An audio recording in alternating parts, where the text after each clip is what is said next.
Bismillahirrahmanirrahim. Assalamualaikum warahmatullahi wabarakatuh. Selamat pagi anak-anak. Bagaimana kabar kalian hari ini?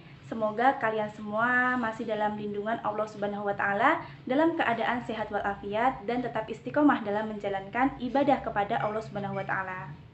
Nah, meskipun pada saat sekarang ini masih dalam masa pandemi COVID-19 dan pembelajaran kita dilakukan secara daring, Ibu berharap semoga kalian semua tetap semangat dalam belajar.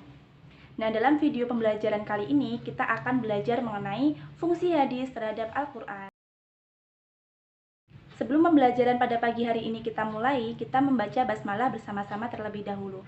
Bismillahirrahmanirrahim. Baik, marilah kita simak presentasi dari Ibu.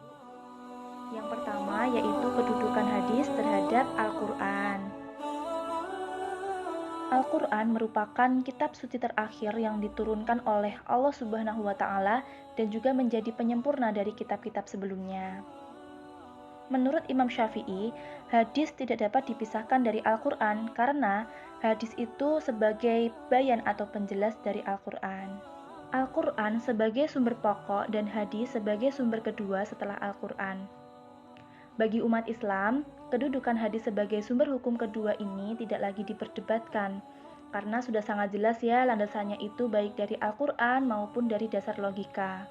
Sebagai contoh, Al-Quran itu sebagai wahyu dari Sang Pencipta, sedangkan hadis itu berasal dari hambanya. Dapat diterima secara logika jika pencipta itu pastinya memiliki kedudukan yang lebih tinggi dibandingkan hamba sebagai utusan dari Sang Pencipta itu sendiri. Sehingga dapat disimpulkan bahwa Al-Quran itu sebagai sumber hukum Islam pertama, sedangkan hadis itu ditempatkan sebagai sumber hukum Islam yang kedua setelah Al-Quran. Yang selanjutnya yaitu fungsi hadis terhadap Al-Quran. Fungsi hadis terhadap Al-Quran yang pertama ada bayan at-taqrir. Bayan at-taqrir adalah menetapkan juga memperkuat dari apa yang sudah diterangkan di dalam Al-Quran. Di sini, hadis itu berfungsi untuk membuat kandungan Al-Quran semakin kokoh dengan adanya penjelasan dari hadis tersebut. Salah satu contohnya itu terdapat di dalam Quran Surat Ali Imran ayat 102. Ibu bacakan ayatnya ya. A'udzu billahi minasyaitonir rajim. Bismillahirrahmanirrahim. Ya ayyuhalladzina amanu taqullaha haqqa tuqatih wa la tamutunna illa wa antum muslimun.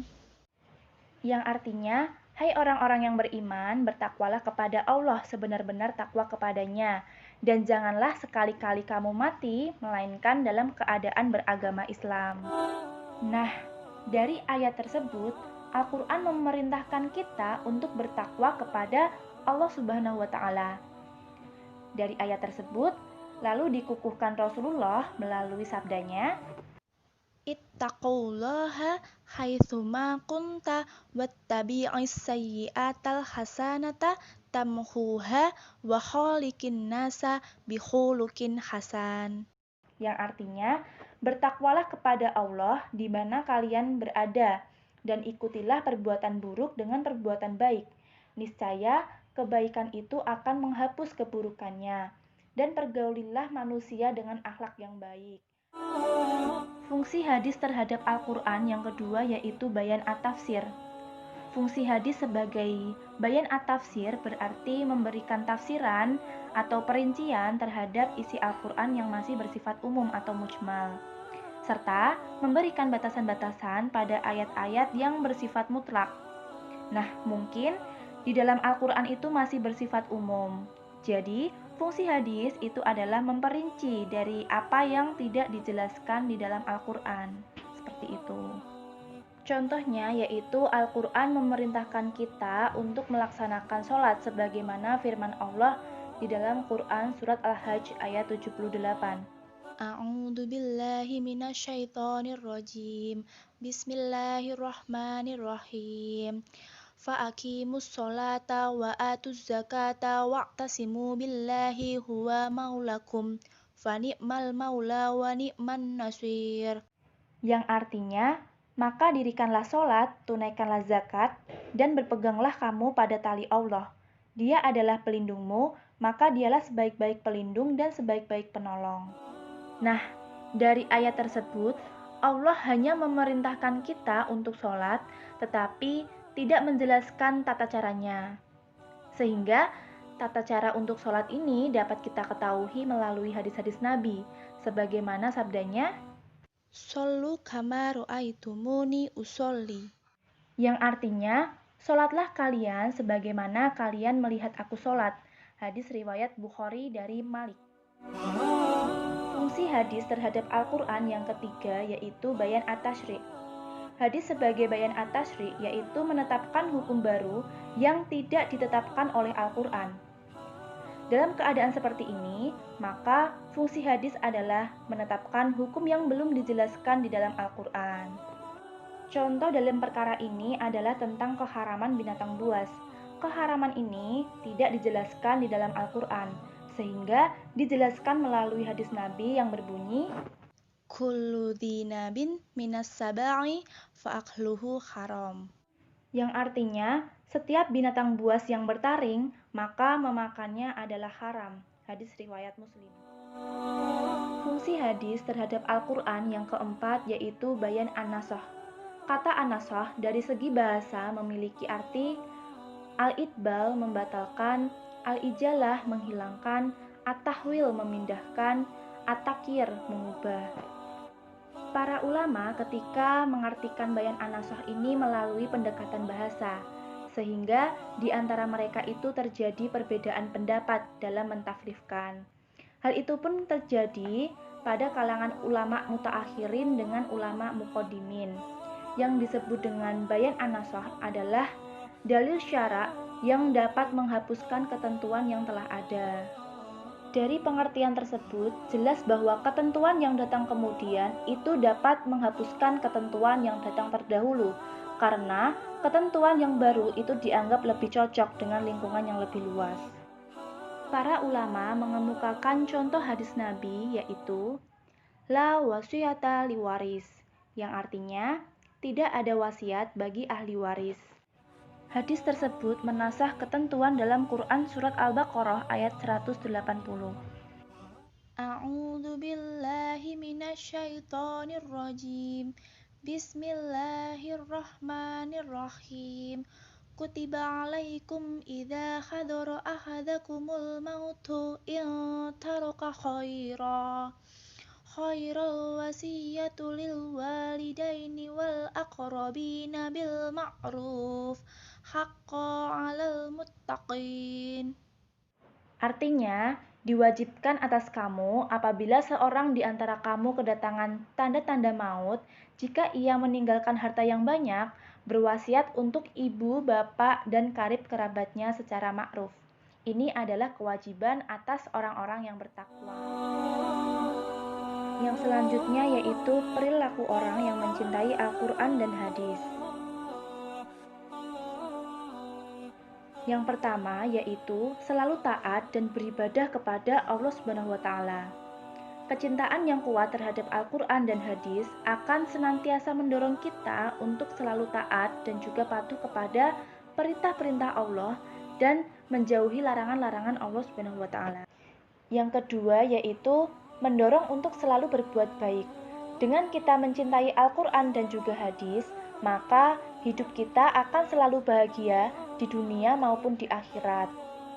Perilaku yang dapat kita lakukan setiap saat, misalnya seorang pelajar yang cinta terhadap Al-Quran dan juga hadis, dia pasti akan memulai aktivitasnya itu dengan selalu mengingat dan juga membaca Al-Quran sebagai wujud perlindungan kepada Allah Subhanahu wa taala. Dia akan selalu melaksanakan perintah ibadah sunnahnya sebagaimana yang dicontohkan oleh Nabi Muhammad SAW. Yang ketiga adalah memurnikan akidah dan ibadah. Orang yang selalu mencintai Al-Quran dan juga hadis akan menunjukkan keyakinan dirinya bahwa Allah itu merupakan satu-satunya yang wajib diyakini dan tidak ada persekutuan dengannya, karena Allah itu adalah seorang pencipta. Oleh karena itu, dengan adanya keimanan, maka manusia itu akan selalu beriman kepada yang gaib, kode dan qadar, para nabi, serta kitab-kitab yang diturunkan kepada rasul yang lain.